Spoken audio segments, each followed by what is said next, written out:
with Randy Chavez on the guitar.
Hey everybody, my name is Bobby. Welcome to Mile High Church. We want to thank you all for spending part of your weekend with us, especially if you're new.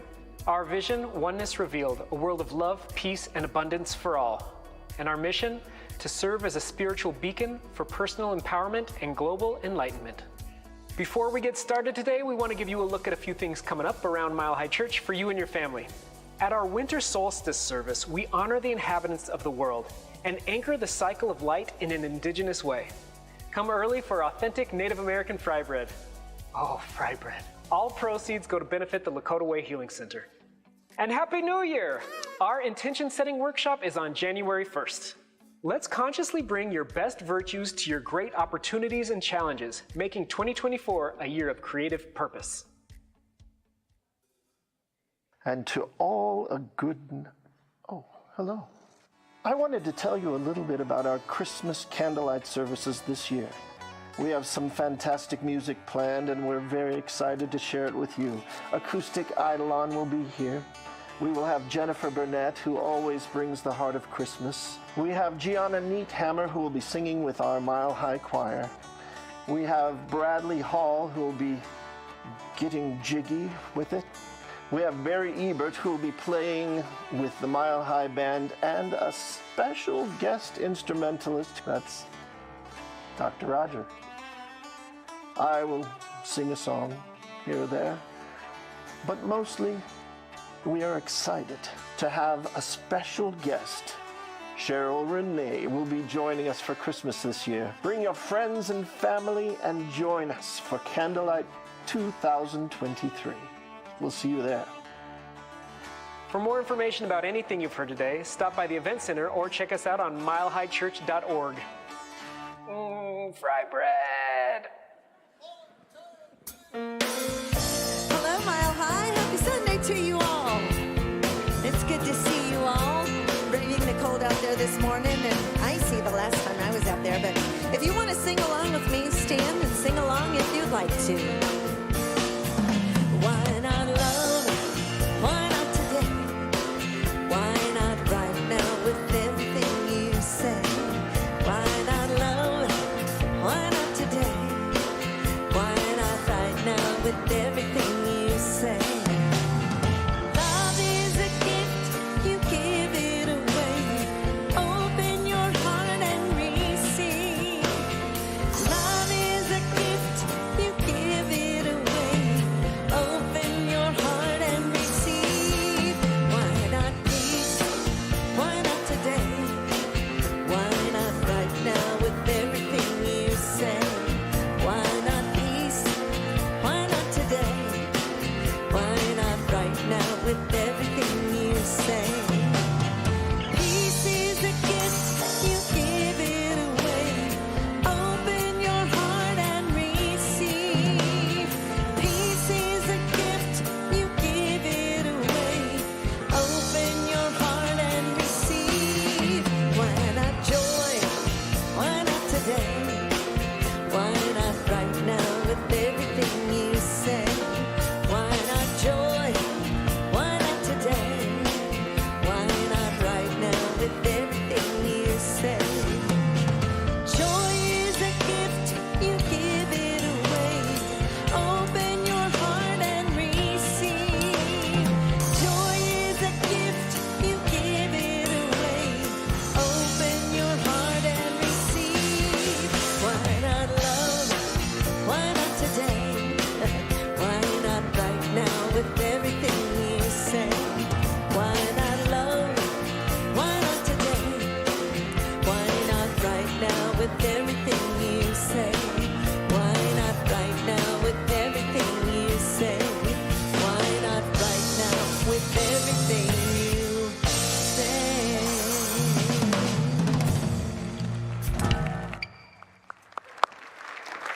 Thank you, Jennifer Burnett, Mile High Band. Randy Chavez, always an honor to have you with us, my friend. Good morning, everyone. Mile High Church is life-transforming spirituality. On the surface, it looks like that we're a faith about positive thinking, and we are, but it's really about clarity of thinking. It's about bringing clarity to everything we think, everything we do, how we show up in the world, and that's hard work sometimes. It's also a philosophy that's about oneness, and on the surface, that feels nice and warm and fuzzy and good. You know, we're all for unity, right? But in a world filled with so many conflicts and divisiveness, it takes a lot of courage to show up and be a spiritual beacon in the midst of what seems like a mess out there sometimes. And so I just begin this morning by honoring you for being the spiritual beacon that you are and doing the courageous work of this teaching. So let's hear it for you. If you are new to Mile High Church, we love to recite our vision and mission each week. They're coming up on the screens. If you want to say it along with me, they go like this. Our vision, oneness revealed, a world of love, peace, and abundance for all.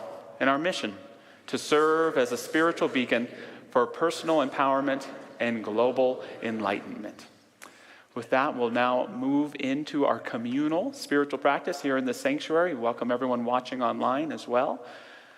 This time of song, of silence, and a prayer from our own Reverend Carol.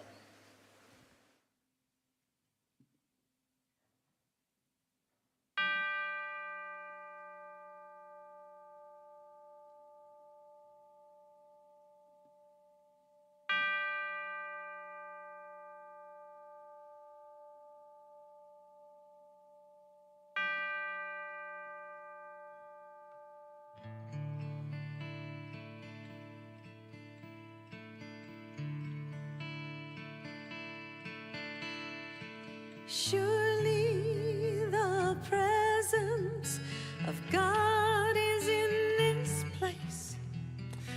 I can feel the mighty power and the grace. I can hear the brush of angel wings. I see glory Surely the presence of God is in this place.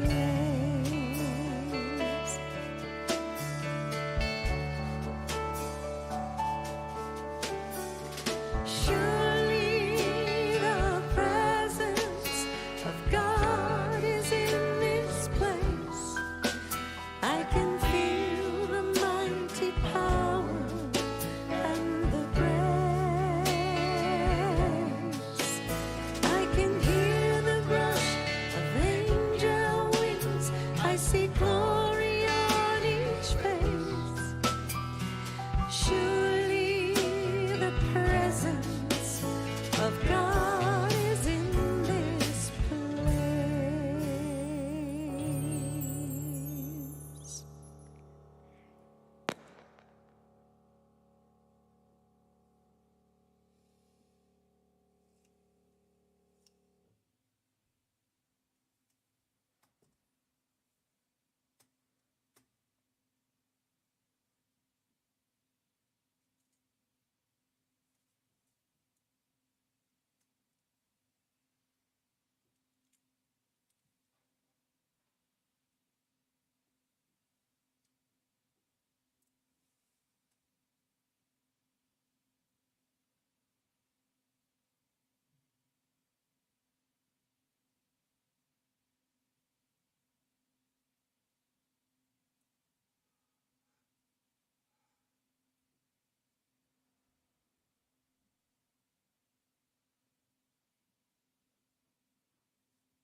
What a joy it is to be together in prayer this morning and to just spend a few moments in that stillness and silence as we allow that divine essence, spirit, God, universal intelligence, whatever we choose to call it, just having that time to allow spirit to infuse us, to remember that we are unique, beautiful images of the divine.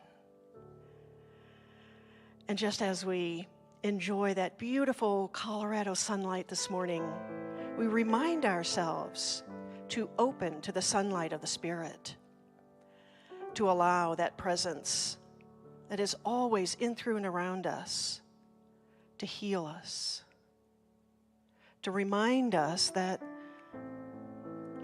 we are whole. We are whole physically, mentally. Our finances are whole. Our spiritual life is whole. That there is a pattern of divine perfection that is being restored and renewed in us. And so this morning we just feel the warmth and the safety and the peace of this sanctuary, and knowing that it extends out to all who are watching online. May you also feel that peace and that love, for we are all connected in one heart and one mind. And so just as we have gathered here this morning all over this planet, we just honor those who have gathered, whether it be in a church or a mosque or a temple or an ashram or simply in the woods by a quiet stream. We honor all paths to God, knowing that there is a power for good in the universe and we can use it. And so I am just so full of gratefulness this morning.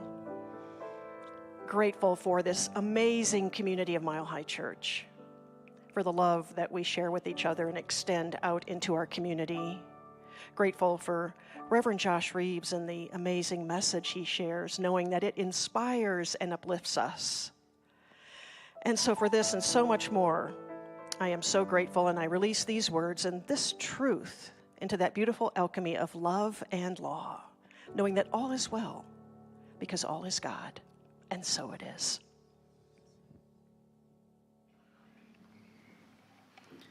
Good morning. This morning we honor the fourth day of Hanukkah. This Jewish tradition is a remembrance of God's miracle to keep the menorah lit for 8 days without the proper oil during the rededication of a sacred temple that had been destroyed. Those who honor the sacred tradition light a new candle each night of Hanukkah, one candle for each day the oil burned.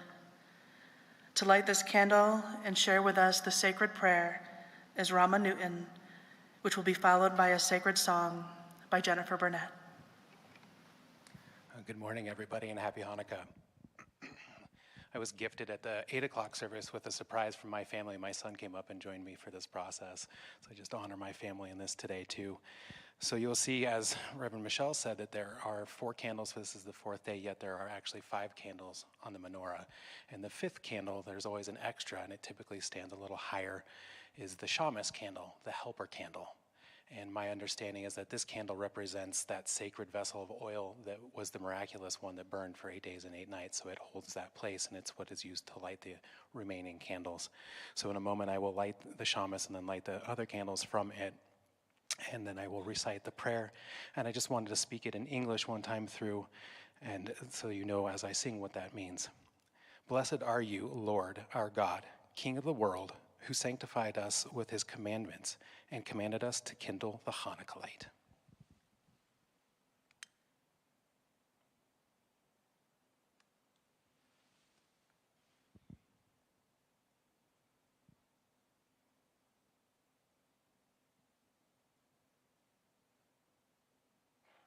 I light the candles from your right to left, and this honors the Hebrew language that is written and read from right to left. I will bless the candles, and then we bring the light within.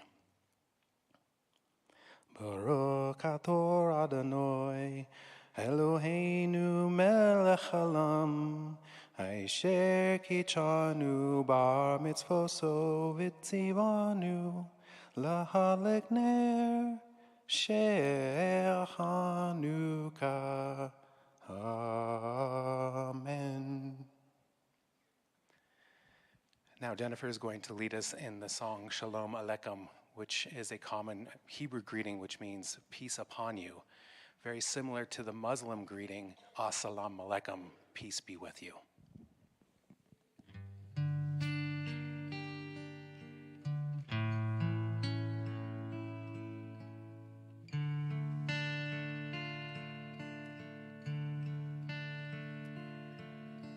Shalom Aleichem, Malachei Asharet, Malachei Elyon, Mi Melech Malchei Amlachim, HaKadosh Baruch Hu. Bohem Shalom, Malachei Shalom, Malachei Elyon, Mi Melech Malchei Amlachim, HaKadosh Baruch Hu. Baruch Hu Shalom, Malachei Shalom, Malachei Elyon, Mi Melech Malchei Amlachim, HaKadosh Baruch Hu.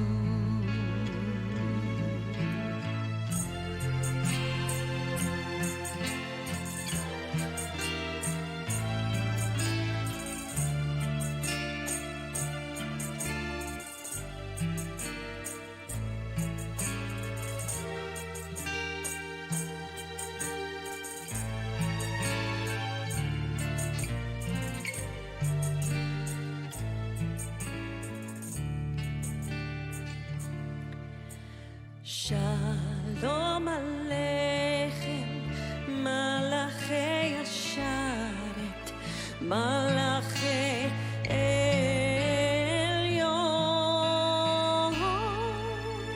Mi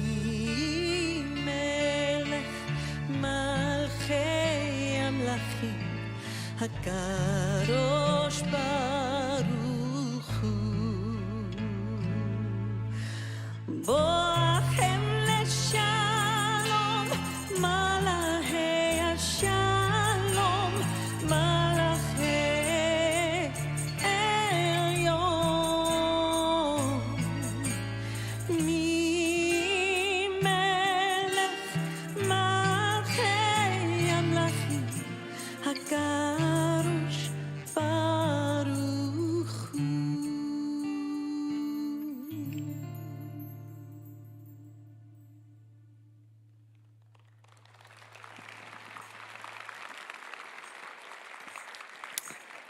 Thank you so much. For the second year in a row, we are celebrating Hanukkah at our home. And I just love the lighting of the candles and all that comes with that. We have such laughter and focused time together and joyful memories and contemplation and conversation. It's just so lovely. And it is my intention to take the peace and the time that comes in those moments and take it forward into the Christmas portion of my holiday season.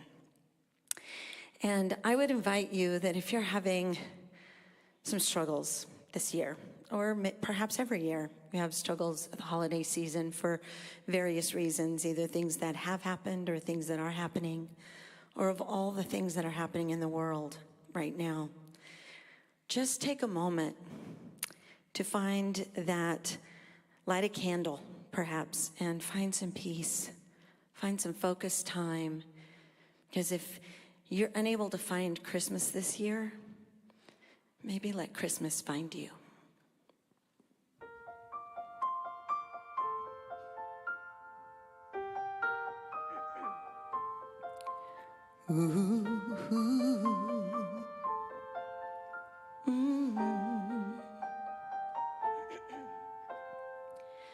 Where are you, Christmas? Why can't I find you? Why have you gone away?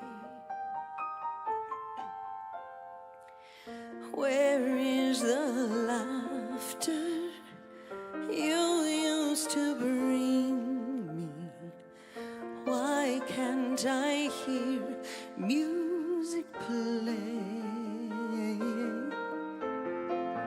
My world is changing, I'm rearranging. Does that mean Christmas changes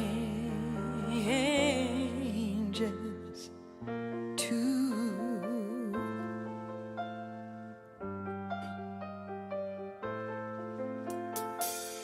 Where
Where are you, Christmas? Fill your heart with love.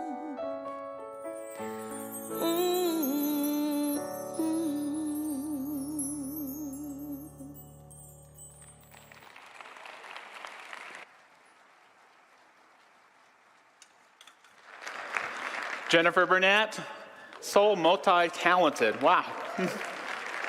This is Bijou Barbosa, Mike Marlier, Randy Chavez. Does everyone know Rob Lowe over here? Next August, Rob tells me he will have been playing music here for 15 years. And I'm just so appreciative, Rob, that you've chosen to share your talents and gifts. You anchor our music team. You became officially our lead band leader this year. And you just serve with such heart, reverence, and humor backstage, but you bring such love here, and we are so incredibly grateful just to have you. Thank you. Yeah.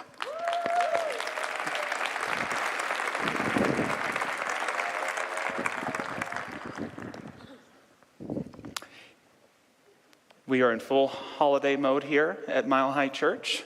Thanks to everyone who was a part of the family Christmas service this last week. Did you come to that? Check that out. Fantastic. Giving Tree is in full swing. It's the last day to grab a tag. At the beginning of this morning, we had 80 tags left on these trees, and so our prayer is that they're all gone by the end of the day and brought back with gifts. Winter solstice service is coming up December 20th. All the proceeds of that go to support the Lakota Healing Way, which is founded by Doug Goodfeather, who will be participating as well. And it's a wonderful opportunity to support this great program that supports people in recovery from drug and alcohol abuse. And then our candlelight services on the 23rd and 24th, 1, 4, and 7. Not only are they just incredible concerts, but we get to slip our religious science message in. And I often pause during those services and think, I don't think there's a greater medium of our movement that touches more people than candlelight. And so it's a wonderful covert way to do that. So it's a wonderful thing to invite folks to. We'll have thousands of people here for those, and it's always a special time. I get to speak today. The message is, Do You Believe in Magic? Part 2. And it's all about how to invoke Christmas magic during the holiday season, which, like Jennifer said, can be difficult for many of us. And throughout this talk, I'm going to share a blessing from John O'Donohue. Barry's here. He turned me on to John O'Donohue a few years ago. And here's part of that blessing. May the angels in their beauty bless you. May they turn toward you the streams of blessing. May the angel of awakening stir your heart to come alive to the eternal within you. And in this series, we're talking about rituals that invoke Christmas magic, calling them the gifts of Christmas magic. Last week, I talked about song and kindness. And I want to begin today by talking about story, the ability of story to invoke Christmas magic. Christmas is a Christian holiday, and I celebrate that, but I think we make a mistake when we reduce it to only being a Christian holiday. It's the most melting pot holiday that I know of, and everything means something. I shared last week that actually in New England, in the early years of our country, it was illegal to practice Christmas.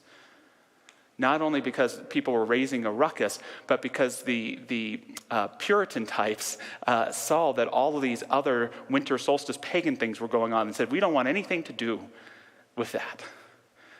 And so Christmas wasn't practiced then. And we find in Christmas time that everything means something. Even historians believe that early Christians placed the birth of Jesus at December 4th. And so these folks actually saw all this cool pagan stuff going on and said, we want to be a part of that. But everything during Christmas time has a story. It has significance and meaning that we can celebrate. The Christmas tree, which we import from Germany, is all about inspiring the enchantment of children and the child within. When we eat so much and feast, it's the celebration that December used to be the time when all was harvested, when we had the most food. Those Christmas lights that we see come from that solstice tradition of honoring the light within during the darkest time of the year. And then there's Santa Claus. Santa Claus, who represents Christmas magic itself, the importance of honoring the unseen aspects of life.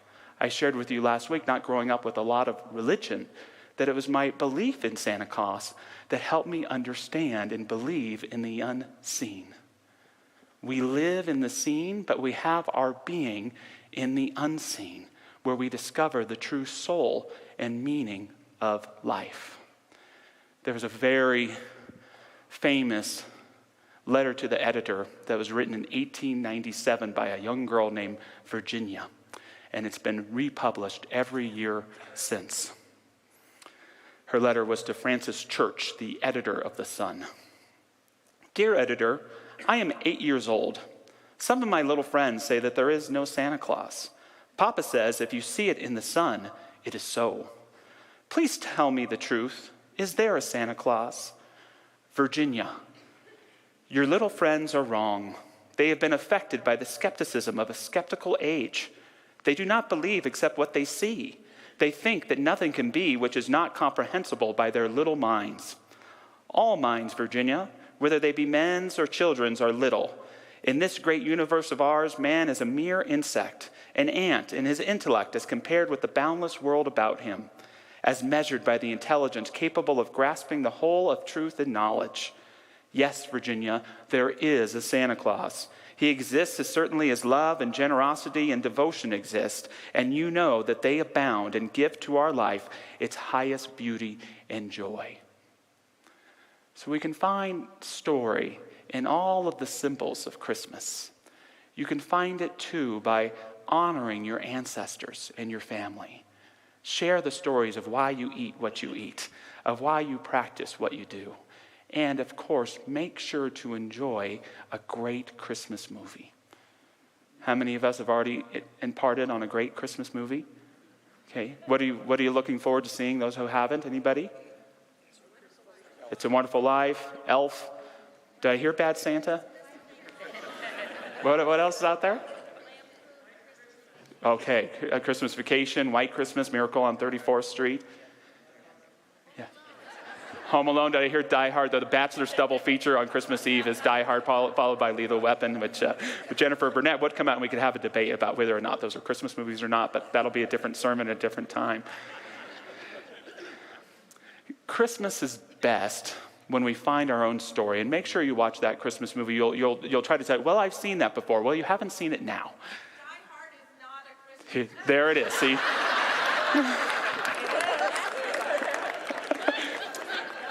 Yippee-ki-yay. Okay. So we have to find those stories, because whether it's the story of Buddy the Elf or George Bailey, or a little girl who doesn't believe in Santa Claus, A Miracle on 34th Street, the goal is to find our story. Christmas time at its best is the telling of the human story, the birth of all humanity, which can be represented in the birth of Christ. Dr. Michelle and I have something in common, and we have the same favorite movie, which is It's a Wonderful Life. And my favorite scene in any movie is in It's a Wonderful Life. I'm not a crier, but I weep every time I see the scene. And it's not at the end of the movie when he wants to live again. It's in the first 10 minutes of the film, which is so interesting to me. Young George works for Mr. Gower at the drugstore. And on one particular day, Mr. Gower has gotten the painful news that his son has died of influenza. It was probably the Spanish flu. And he's drowning his sorrows in alcohol. He's totally drunk, mean, and miserable. And he's called to fill a prescription, and he puts poison in the pills. And young George, the young boy, he sees this, and he takes the prescription. He's sent to go deliver it, and he doesn't know what to do. And so he goes to ask his dad, his loving father, who just happens to be in a fight with mean old Mr. Potter. and he can't hear him and can't help his son. And young George goes back to the drugstore, and Mr. Gower's on the phone getting the message that the prescription has not been delivered, and this is very well needed. And he grabs little George, and he pulls him into where he makes the medicine, and he begins violently beating him, violently hitting young George right on his sore ear, and we see the blood coming out. Mr. Gower, you put poison in those pills. Don't you see? I know you're hurting, but you put poison in those pills. And Mr. Gower pauses, and he sees that he's almost murdered someone. And he grabs at George, who resists at first, but then embraces him as well, and they weep. They weep together.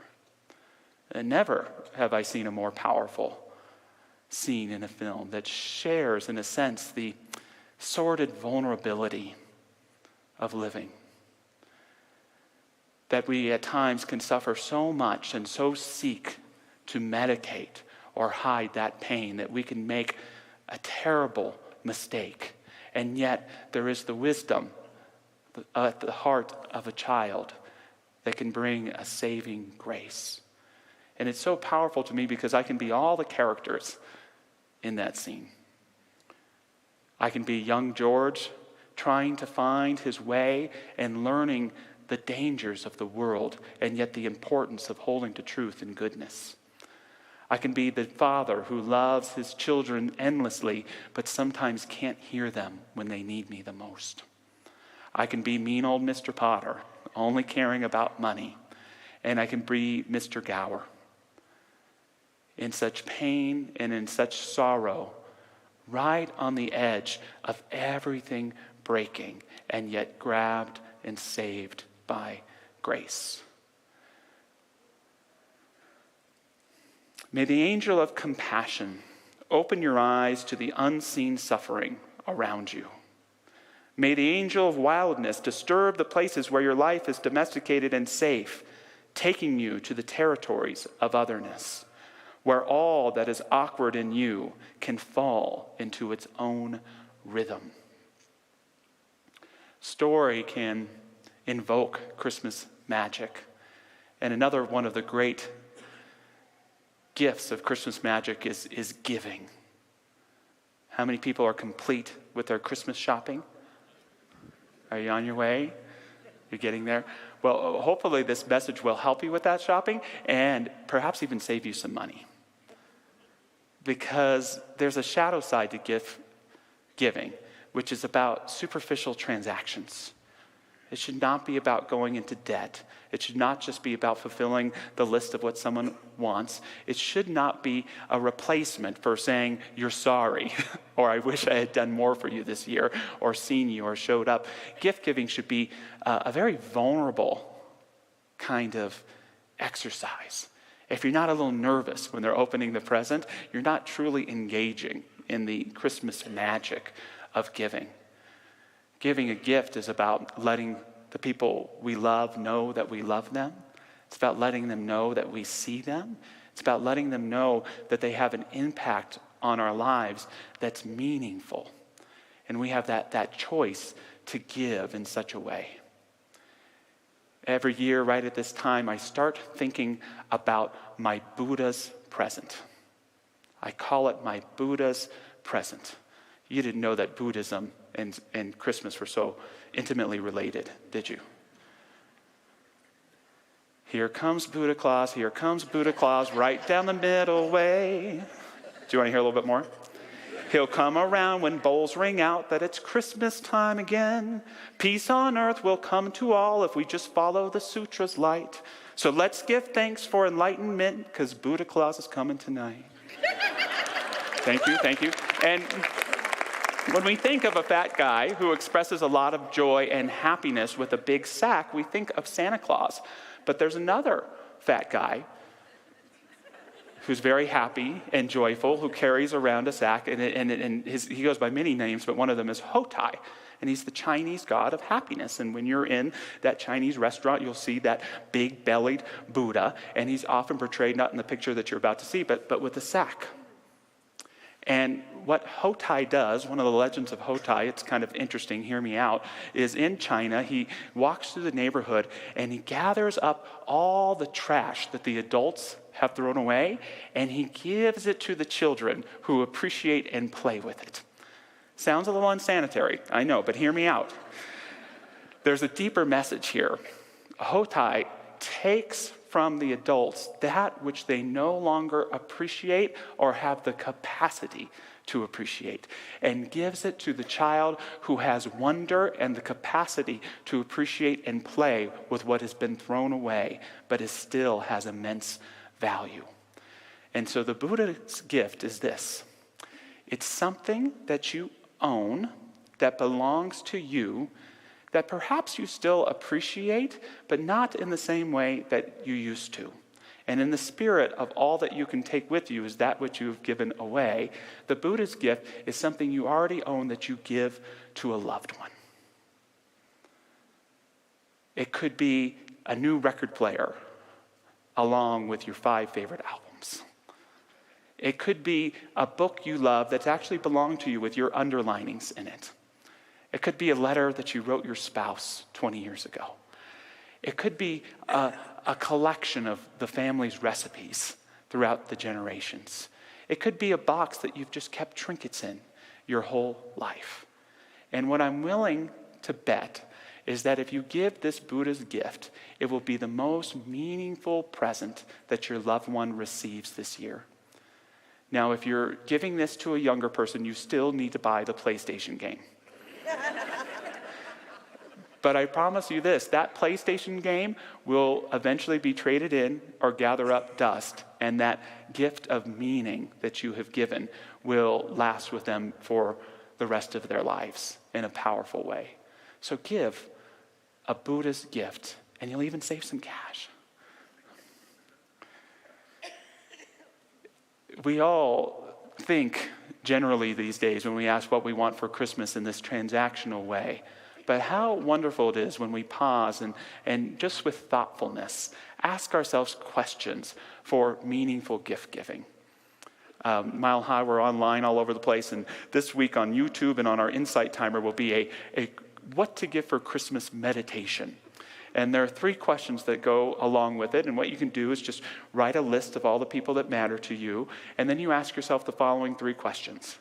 The first is, what is that quality that I see in my loved one that I want to honor and nurture?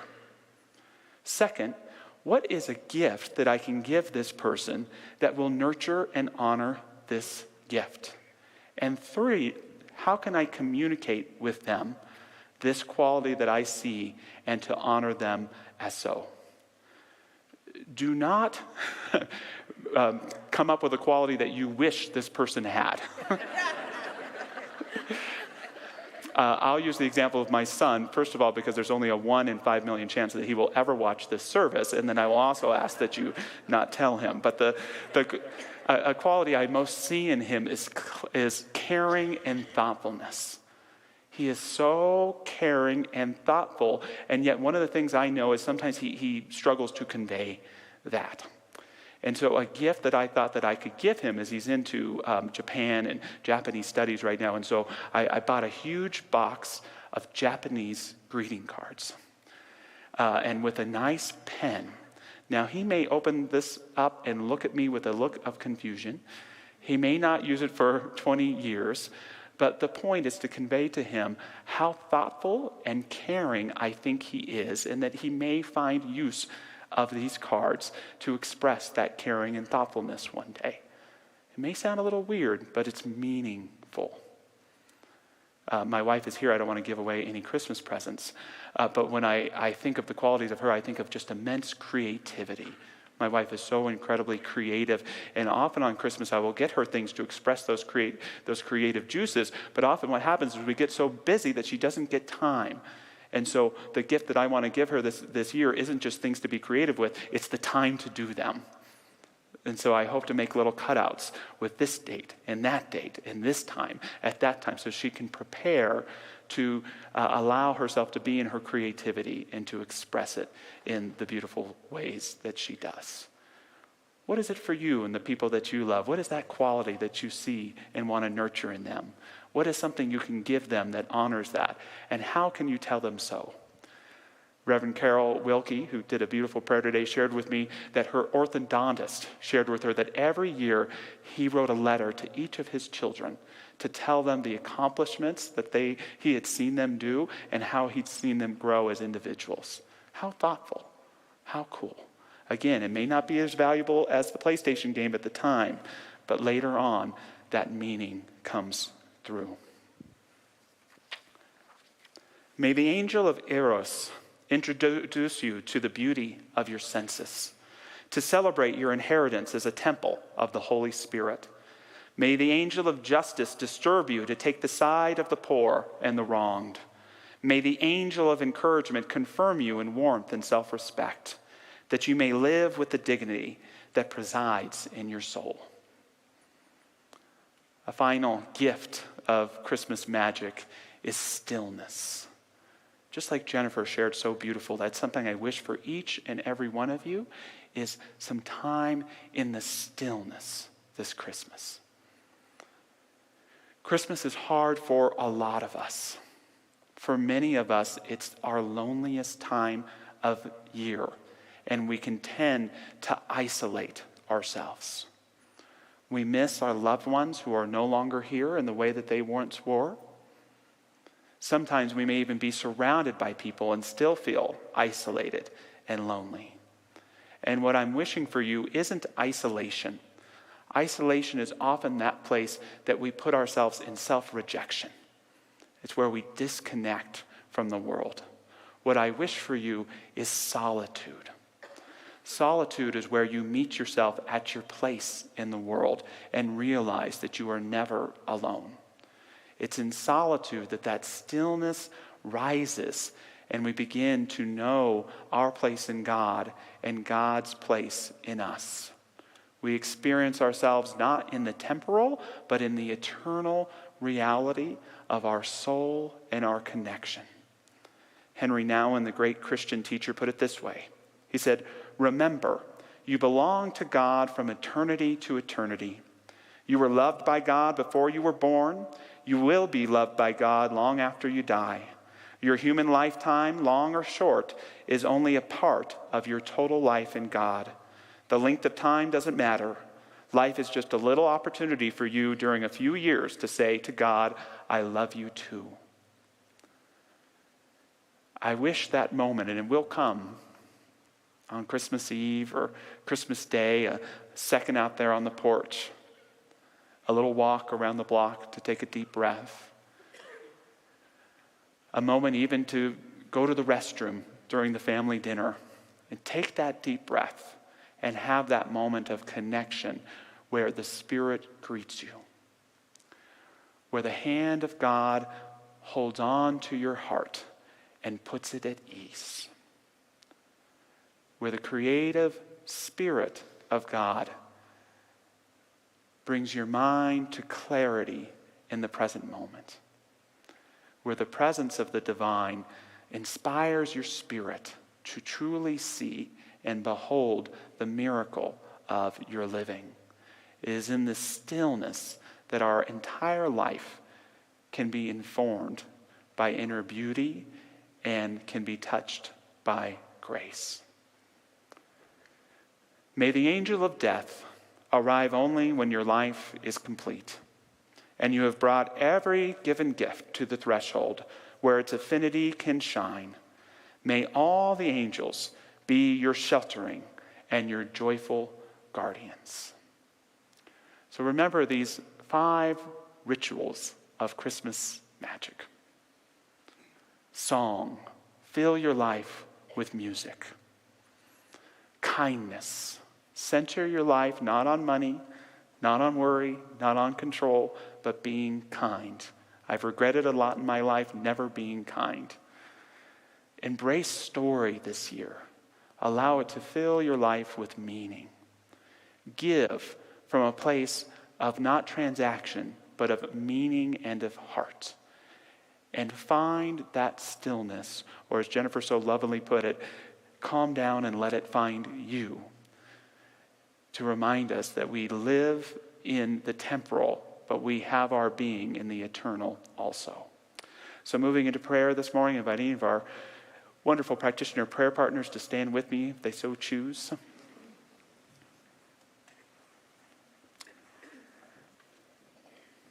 In coming present, we give ourselves the gift of an open heart to receive all the gifts of the season. In this heart, we experience our connection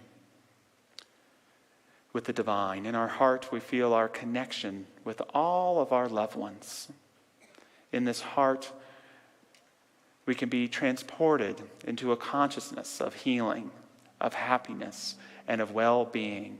And in this heart, there is that whispering of a divine love that inspires us in days of wonder, in days of challenge, and in everything in between. May holding this heart and ourselves in it allow us to be beacons of healing, of forgiveness, of nourishment, and of joy for ourselves and for others. Holding this sacred space, I know that there are blessings known and unknown to us that are coming about in emphatic and wonderful ways. We receive them, we embody them, we become them. And so it is. Amen. The joy of Christmas stays here inside us, fills each and every heart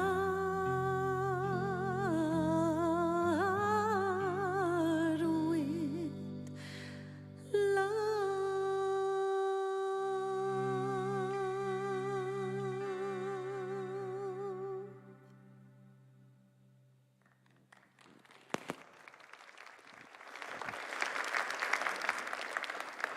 Thank you, Jennifer. As we move into this time of offering, I just want to say thank you again for your generosity and for all that you contribute to Mile High Church. Church, as you've probably noticed, is quite a bit different these days. 5 years ago, we would count all the people in the seats and count all the money in the baskets, and that would be it. Today, you count all the people in the seats, everyone watching live online, everyone who watches within a 24-hour period online, people who just watch the message that's cut down, and the 300 or so people who listen jogging on the podcast on Monday morning. And you count the money in the basket, you count the bill paychecks that come through people's bank, you count the automatic donations that come from texting and credit card, you count the incredible distributions from people's IRAs and stock donations. You count the legacy gifts, and it all goes together. And so sometimes it's terrifying, but it is kind of exciting as well. And so I just want to acknowledge and give thanks for all the generosity that you show that helps us keep this Mile High magic alive. I had a great experience. I mentioned those 80 tags on the giving tree, and just to show you how generous you are, and I still hope they go away, and maybe this person doesn't have to give $1, but they came up to me and said, whatever tags are left, even if it's all 80, I got them. Let me know. And it just is a reflection of you and your incredible generosity. So thank you for all that you do. Please bless your gift, whatever it is and however you give it, but let's say an offering affirmation together goes like this. Divine love, as me, blesses and multiplies all that I am, all that I have, and all that I circulate. And so it is.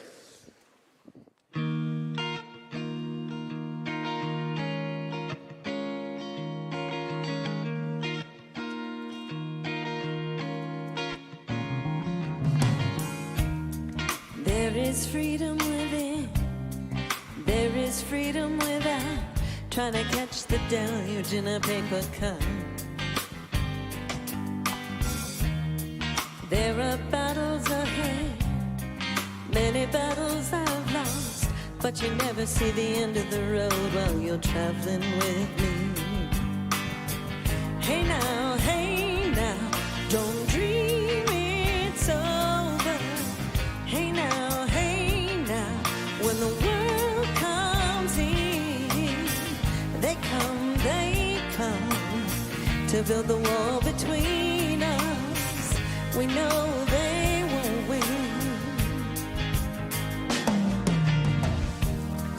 Now I'm towing my car There's a hole in the roof. My possessions are causing me suspicion, but there's no proof.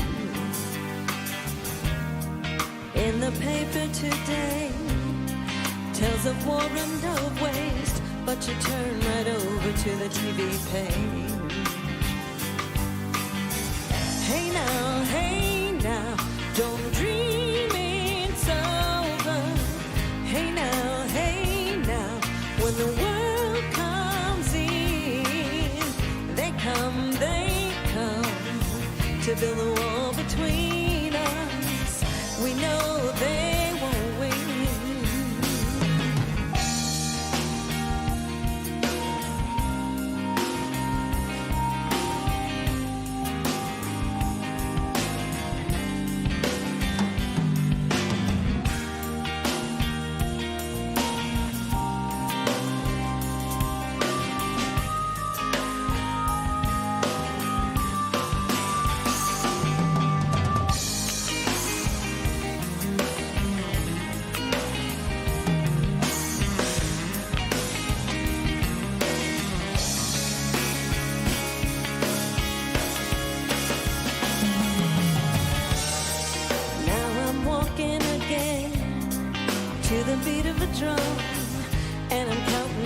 To the door of your heart.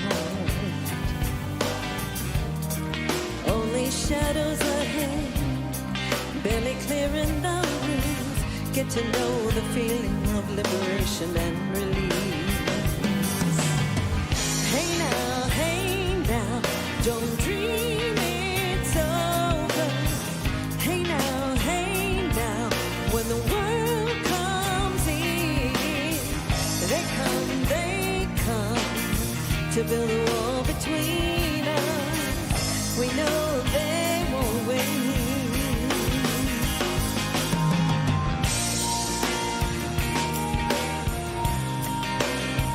Hey now, don't dream. Hey now, hey now.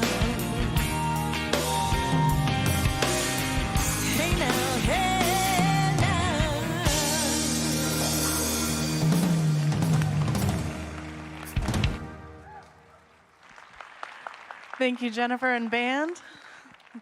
And thank you for joining us today. If you are new to Mile High Church, welcome. If you would like some information about who we are and what we're about, please join me in the Welcome Center at the center of our lobby, or feel free to pick up some information at the ends of our lobby. Our prayer practitioners are coming down front. If you would like to meet them after service, they would love to support you in an affirmative prayer. You can also submit a prayer request online, as well as against the wall, against the windows in written form. So welcome. Thank you, Reverend Michelle. So grateful to Reverend Jackie Harris, our chief elf, and she's been overseeing our Giving Tree project for a few years now. How's it going, Jackie? I'm so appreciative of everyone who has taken a tag, brought a gift, particularly at this south end. If you have not gone to that door, it looks like Santa's workshop out there. Thank you for that.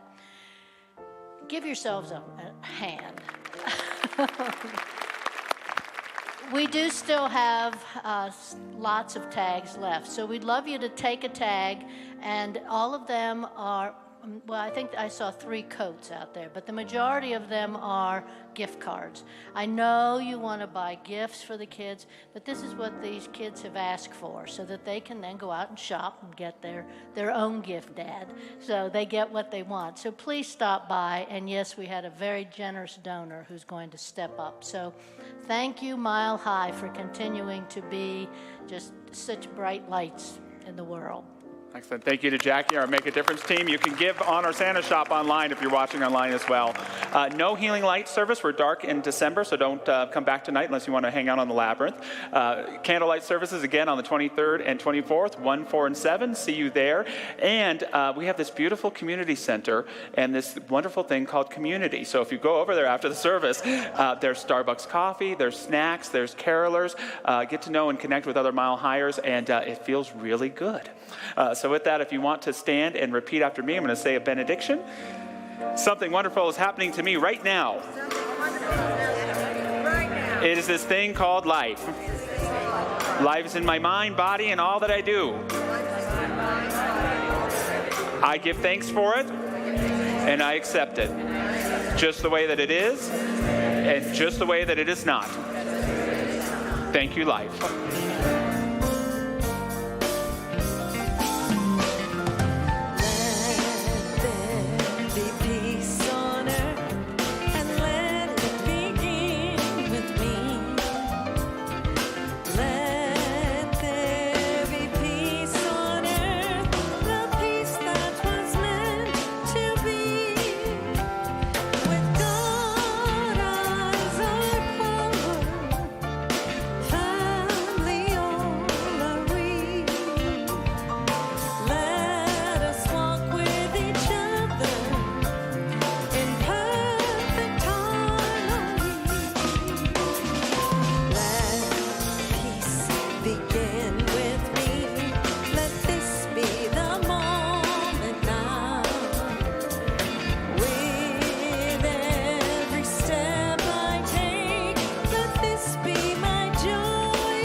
Trying to catch the deluge in a paper cup.